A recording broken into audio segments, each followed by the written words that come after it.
Assalamualaikum warahmatullahi wabarakatuh. Bismillahirrahmanirrahim. Alhamdulillahirabbil alamin. Allahumma shalli wa sallim ala sayyidina wa maulana Muhammadin wa ala alihi wa ashabihi ajma'in. Amma ba'du. Sahabat karomah yang dimuliakan oleh Allah Subhanahu wa taala.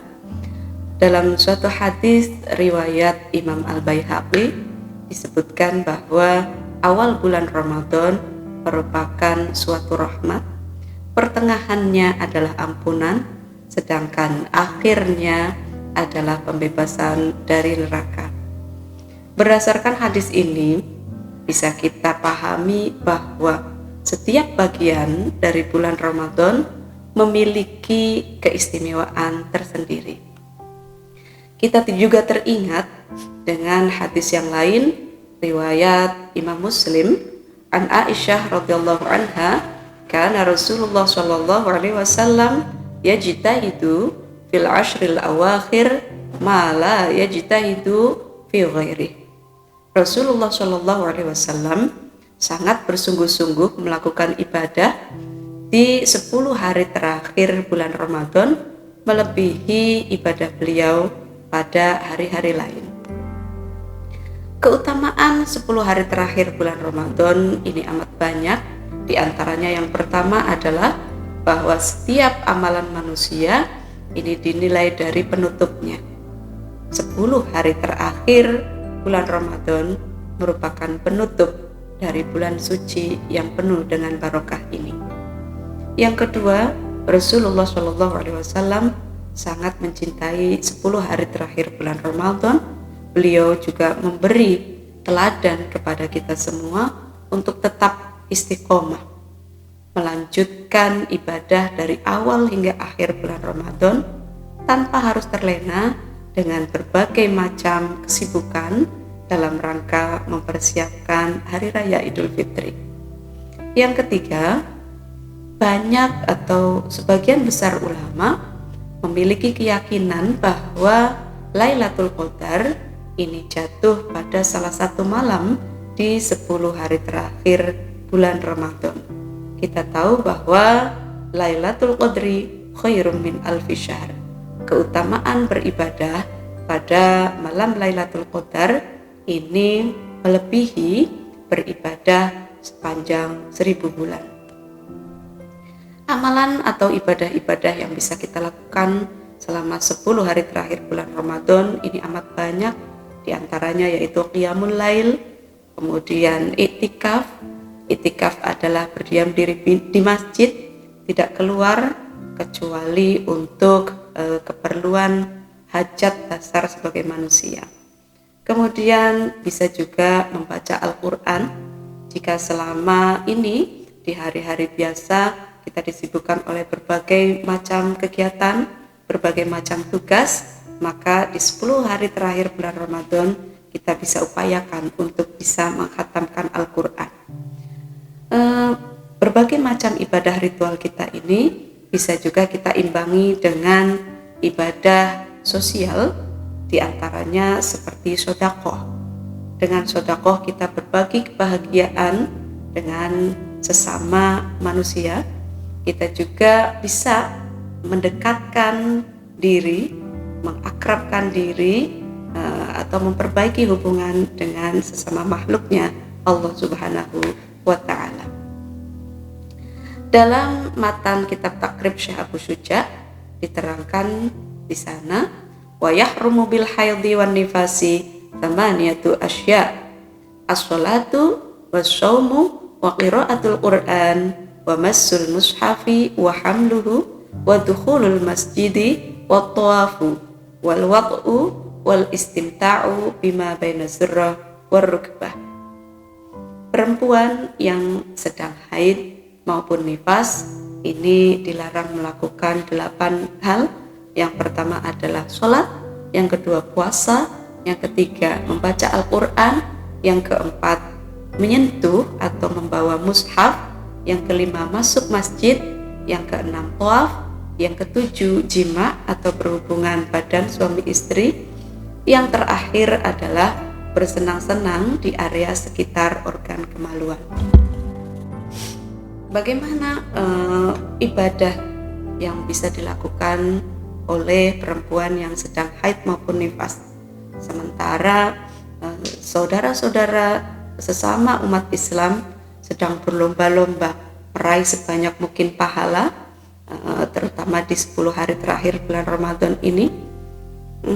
Sahabat Karmah, ternyata wanita yang sedang haid maupun nifas pun memiliki berbagai macam pilihan untuk beribadah selama 10 hari terakhir bulan Ramadan. Di antaranya yang pertama adalah mencari ilmu. Kita tahu bahwa mencari ilmu atau thalabul ilmi ini hukumnya wajib dalam Islam. Ada banyak ayat suci Al-Quran maupun hadis yang menerangkan tentang keutamaan dari mencari ilmu. Di antaranya ada yarfa'illahu alladhina amanu walladhina utul ilma darajat. Allah akan mengangkat derajatnya orang-orang yang beriman dan juga orang-orang yang memiliki ilmu. Ada juga thalabul ilmi, fardhatun ala kulli muslimin wa muslimatin. Mencari ilmu itu wajib bagi seluruh umat Islam, baik laki-laki maupun perempuan. Ada juga thalabul ilmi minal mahdi ilal lahdi. Mencari ilmu itu dari ayunan, artinya dari kecil, ilal lahdi sampai ke liang kubur. Mencari ilmu ini manfaatnya sangat besar, tidak hanya untuk diri sendiri, tapi juga untuk banyak orang di sekitar kita. Maka tidak heran jika orang yang sedang mencari ilmu ini derajatnya disamakan dengan orang yang jihad fi sabilillah. Selain mencari ilmu ada zikir. Zikir ini bisa dikerjakan di mana saja, kapan saja, oleh siapa saja. Ada suatu hadis menerangkan bahwa perumpamaan orang yang zikir dengan orang yang tidak zikir itu bagaikan orang yang hidup dan orang yang telah mati. Dengan zikir kita menghidupkan hati nurani, menghidupkan sensitivitas agar kita lebih bisa merasakan, lebih bisa empati kepada sesama. Juga lebih bisa mendekatkan diri kepada Allah Subhanahu wa Ta'ala. Ibadah berikutnya yang bisa dikerjakan oleh perempuan yang sedang haid maupun nifas selama bulan puasa, terutamanya adalah di 10 hari terakhir, itu adalah berdoa. Kita berdoa bukan hanya karena sedang meminta sesuatu kepada Allah, sedang membutuhkan sesuatu, melainkan kita berdoa karena berdoa adalah perintah dari Allah Subhanahu wa Ta'ala. Dalam Al-Quran ada potongan ayat di surat Al-Baqarah, di sana disebutkan Bismillahirrahmanirrahim, ud'uni astajib lakum. Berdoalah kepadaku, niscaya akan aku kabulkan. Maka karena berdoa adalah perintah dari Allah, dengan mengikuti perintah maka kita telah terhitung atau dinilai melakukan suatu ibadah. Berikutnya adalah terlibat dengan berbagai macam ibadah sosial. Kita bisa membantu menyiapkan menu berbuka, bisa juga membantu menyiapkan menu sahur untuk keluarga, untuk masyarakat, dan untuk orang-orang yang berada di sekitar kita. Selain itu kita bisa juga silaturahim, berkunjung ke rumah sanak saudara, bisa juga ketika ada yang tak sakit kita menengok, ketika ada yang meninggal dunia kita bisa takziah, bisa juga kita menyantuni anak-anak yatim atau terlibat dalam kegiatan gotong royong kebersihan di sekitar lingkungan. Kemudian bisa juga kita berbagi keterampilan, memberikan bekal keterampilan pada generasi muda di sekitar kita agar mereka memiliki skill yang semakin bervariasi.